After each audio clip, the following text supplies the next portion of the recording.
আগামী ৭ থেকে ১০ মে রাশিয়া সফর করবেন চীনের প্রেসিডেন্ট শি জিনপিং।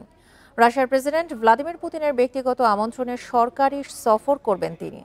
বান্ডেল থাকলে প্রতি সেনমানিতে টাকা বাঁচবে।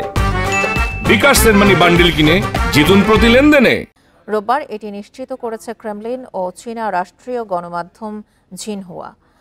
রুশ বার্তা সংস্থা তাস বলছে, দ্বিতীয় বিশ্বযুদ্ধে নাৎসির জার্মানির পতনের ৮০তম বার্ষিকী উপলক্ষে অনুষ্ঠানে যোগ দেবেন শি জিনপিং।